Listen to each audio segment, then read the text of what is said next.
pessoal! Estamos de volta com Diabetes, o nosso normal.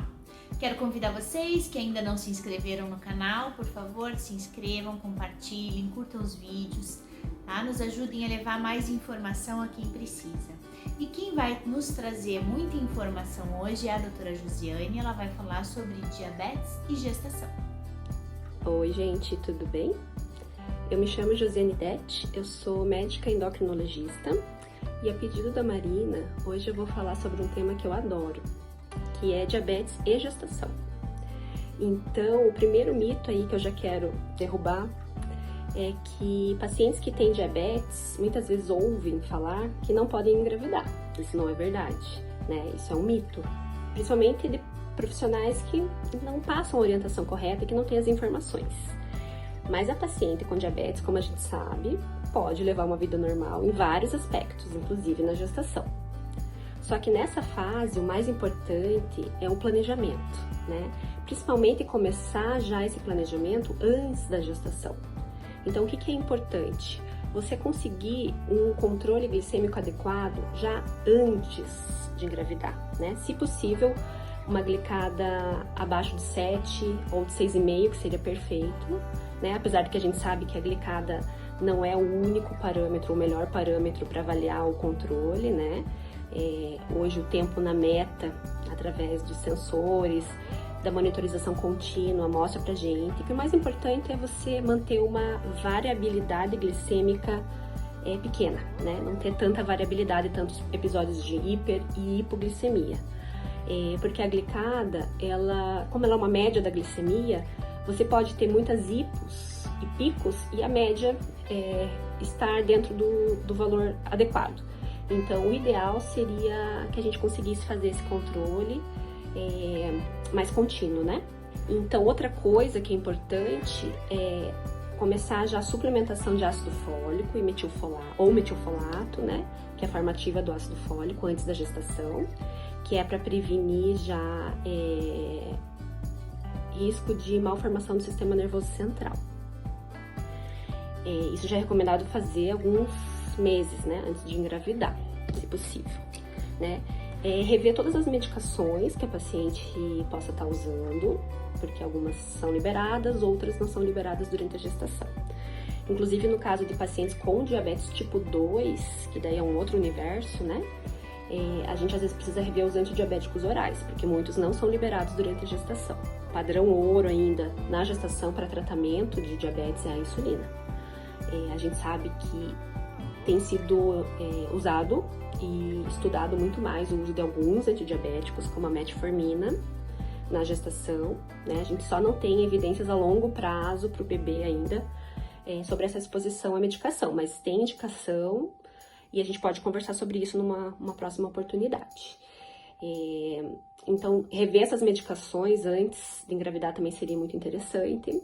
Avaliar a questão de possíveis complicações relacionadas ao diabetes, como retinopatia, nefropatia, antes da gestação, né? Porque a gente sabe que às vezes o controle glicêmico maior e a questão hormonal também pode interferir, por exemplo, dependendo da queda da glicada, você pode ter uma alteração de retina, então você já tem que fazer uma avaliação periódica e, se possível, já faz o tratamento antes de engravidar, certo?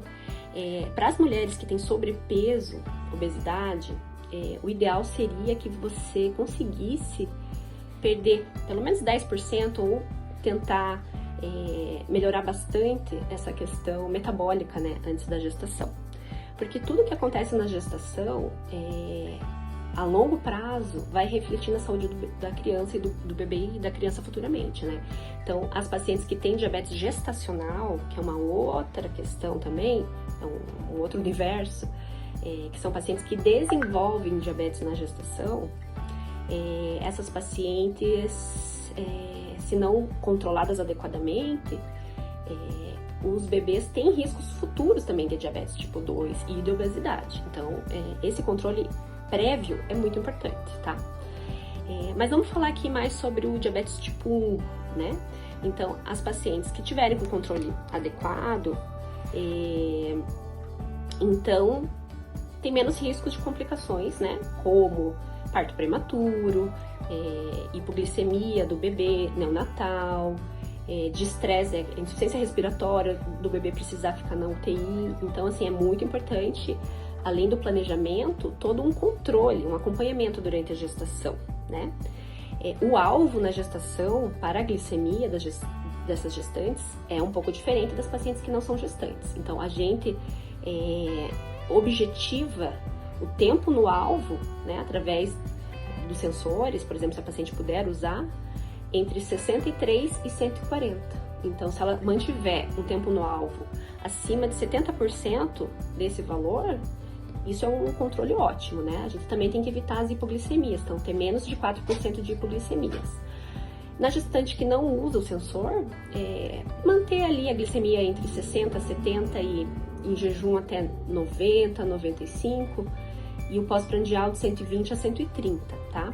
Porque os estudos mostraram que glicemias acima desses valores aumentam o risco de bebês nascidos grandes, né? Que a gente chama de GIG, de icterícia pós-parto, dessas outras complicações que eu já comentei, certo?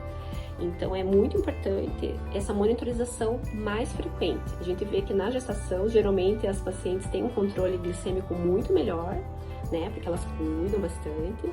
E logo após o parto, isso pode, com a correria e com o bebê, a gente vê que depois começa a subir novamente, né? A glicemia e o controle dessas pacientes. Na gestação, a gente sabe que ocorre um status diabetogênico, que a gente chama. Então, os hormônios que são produzidos pela placenta na gestação, eles tendem a causar uma resistência à insulina. Isso, geralmente, após as 20, 24 semanas de gestação. Por isso que algumas mulheres desenvolvem diabetes gestacional. Mulheres que já têm predisposição e quando o pâncreas não consegue contrabalancear essa resistência, produzir mais insulina, elas vão desenvolver diabetes gestacional. Mas as pacientes que têm diabetes tipo 1, elas vão ter fases, por isso que é importante esse acompanhamento bem de perto, porque no primeiro trimestre de gestação, por exemplo, como há uma transferência de glicose para o bebê, as gestantes têm uma tendência a ter hipoglicemia. Então, é bem importante ajustar as doses de insulina. Geralmente precisa ter uma redução ali de 10 a 20% da dose anterior à gestação, só que isso vai mudando ao longo dos trimestres de gestação.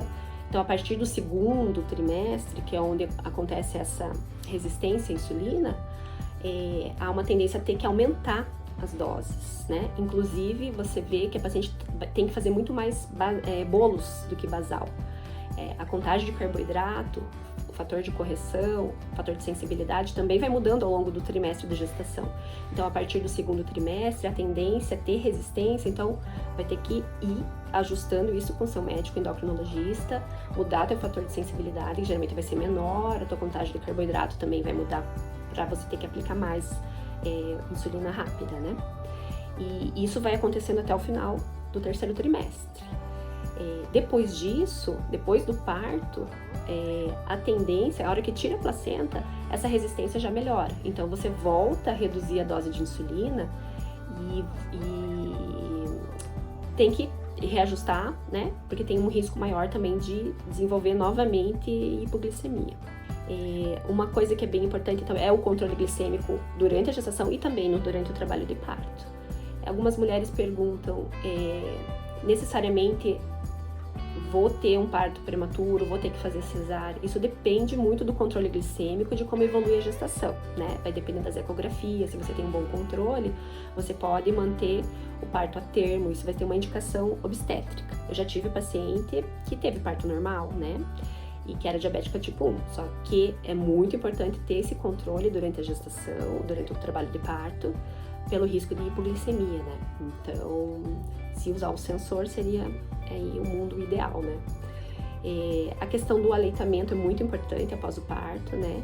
Porque isso também ajuda no controle glicêmico. Algumas mulheres até fazem hipoglicemia após a amamentação. Então, às vezes, você tem que fazer uma suplementação lá de 15 gramas de carboidrato antes da amamentação. Tudo isso tem que ser avaliado junto com o nutricionista e seu endocrinologista. E uma outra questão que eu acho muito importante no pós-parto das pacientes que têm diabetes tipo 1 é que essas pacientes têm um risco maior de desenvolver hipotireoidismo, pois o diabetes tipo 1 é uma doença autoimune.